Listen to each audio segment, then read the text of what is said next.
ઘઉંના રોટલા અને ગુવારનું શાક રસકા જેવું છે ને, રાહાદાર મસ્તીનું શાક બની ગયું છે. મસ્ત મસ્ત ગુવારનું શાક જેવો વઘારી નાખ્યું છે ભાઈએ, અને ફની મોજ સાથે.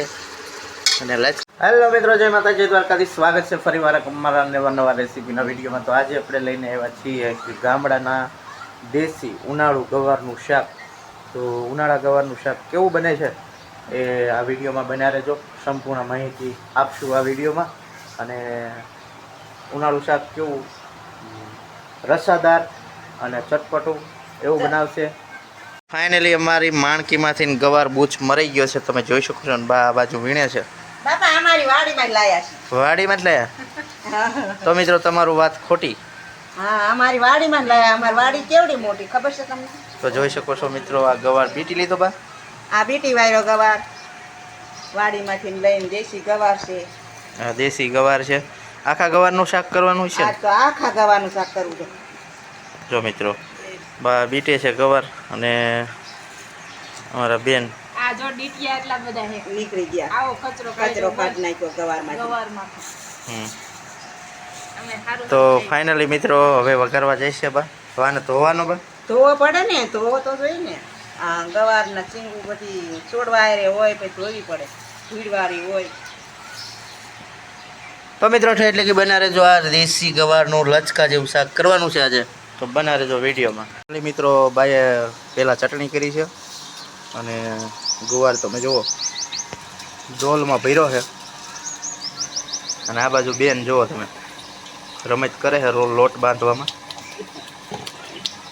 બરોબર, એમ કરે ને હે ને મેલ નાખતા ને હાથમાં મસળી મીઠો લાગે. કુકિંગ પાણીપુરી બધો પરસેવો નાખે. પાણીપુરીમાં કોઈ પરસેવો નાખે? ચામાં કોઈ મેલ નાખે? તો મિત્રો હવે બાઈએ તેલ મૂકી દીધું છે. આમાં ગવાર લીધો છે. જો આમાં ગવાર લીધો છે. જો આવી રીતે બધું પાણીમાં ધોઈ નાખવાનો. આ બાજુ તેલ મૂકી દીધું છે. લાગે ભૂલી ગયા કોણ? રહી નાખી.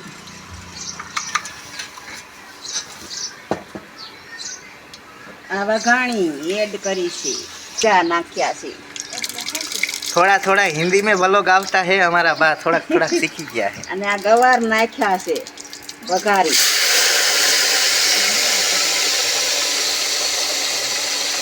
તો અમારું શાક વઘારેલું જોઈજો બાપલિયા.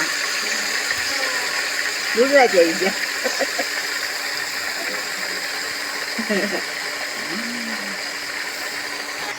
बाकी मन मोटा रखता है और वीडियो होता है. हमारा बा ऐसा ही कहता है.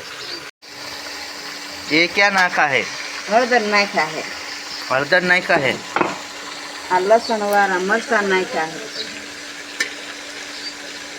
આ લસણ वाला मरचा है. तो मित्रों आज हमारा माँ दीकरा का हिंदी बहुत अच्छा बोलने का उपड़ता है. मीठा नाखा से. तो आज हिंदी बोलता है ना तो तुम सुन लेता है, और है ना खींच नहीं चढ़ाता है. खींच न चढ़ाता. क्यारेक भूल आई जाए तो माफ करजो. ભૂલી માં હેત ને બધી ભૂલ જ છે. મિત્રો બધું જો આવી રીતે મિક્સ કરી લેવાનું શાક. હવે મિક્સ હો જાય. और હવે क्या નાખના है આમાં? આમાં છે ને હવે પાણી જોશે સડવા માટે. तो कितने पानी डालने का है? तो हर हम तो हिंदी बोलते हैं, लेकिन आप कहाँ बोलते हो? આ ગુવાનું શાક કર્યું છે એટલે અમને ખબર જ નથી. મિત્રો મસ્ત ગુવાનું શાક જેવો વઘારી નાખ્યું છે ભાઈએ, અને ફની મોજ સાથે. અને લચકા જેવું શાક કરશે બા. અને મીઠું મરચાં હળદર જે આવતા એ મસાલા નાખી દીધા છે. ના પાણી હવે નાખી દઉં છું સડવા માટે થોડુંક. હવે આટલું પાણી એડ કરી દીધું છે, તમે જોઈ શકો છો. અને હવે કેટલી વાર લાગશે બા? આમાં 2-3 સીટીઓ થવા દઈશું, પછી સડી જશે. 2-3 સીટીયું. હા કુકરમાં સીટી પડવી દેવી. આ કુકર વાસી દીધું છે. અરે અરે આ ઢાંકી દીધું કુકર. હવે સીટી પડે પછી શાક ચડી જાય પછી જમી લેશું. એસા હે હા આપણે જમવાનું પછી. ને અમે તો ખાવા જોહટવા ઊભા છીએ. હા તો મિત્રો બના રહેજો અમારા વિડીયોમાં. અને હવે મસાલી ઢાંકી હા દઈશું. મસાલિયું ઢાંકી દો ને. આ બાજુ જો બેનભાઈએ ચૂલાને સ્વાહા કરીને ચાલુ કર્યો છે. પછી ખબર નહીં 1 વાગ્યે હરગી રહે પૂરો નહીં. કાગળ નાખશે એટલે હરગી દઈશું. જો હજી તો ઓલવાઈ ગયેલો પડ્યો છે. આ ચૂલો હરકાવતા હે ને 6 મહિના જાય. પૂછ્યા શાક ને રોટલી ને મીઠું થાય. મીઠું દેવે ગેસ. ગેસ મળતા નહીં હે. આ તો સાના માના ખાઈ લેવાય. ખોટી લપ ન કરાય ભાઈ. ને ખાવાનું ન મળે એટલું યાદ રખાય. ભારે કરી મિત્રો. આ બાજુ ચકલા બધાય કલછોલ કરી રહ્યા છે. અને બરોબર નીચે જો શાક બનીને ચૂક્યું છે રેડી. ઘઉંના રોટલા અને ગુવારનું શાક મસ્ત મસ્ત બની ગયું છે. જુઓ તમે.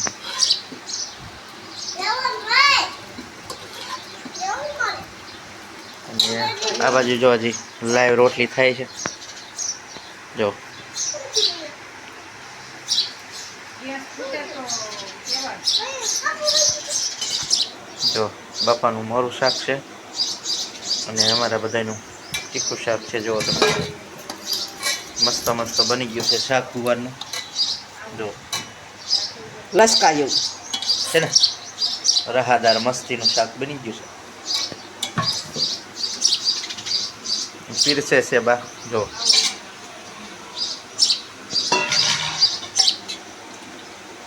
ઘઉંના રોટલા છે, ગુવારનું શાક છે, અને ડુંગળી સાઈઝ. અને અમારા બપોરા થઈ ગયા છે રેડી. તો હાલો હવે આપણે બપોરા કરી લઈ. મસ્તનું શાક બની ગયું છે. તો મિત્રો કેવો લાગ્યો ગવારની રેસીપીનો વિડીયો? સારો લાગ્યો તો લાઈક શેર અને સબસ્ક્રાઈબ કરતા રહેજો. અને બના રહેજો નવા વિડીયો સાથે. ત્યાં સુધી જય માતા, જય દ્વારકાધીશ, હર હર મહાદેવ.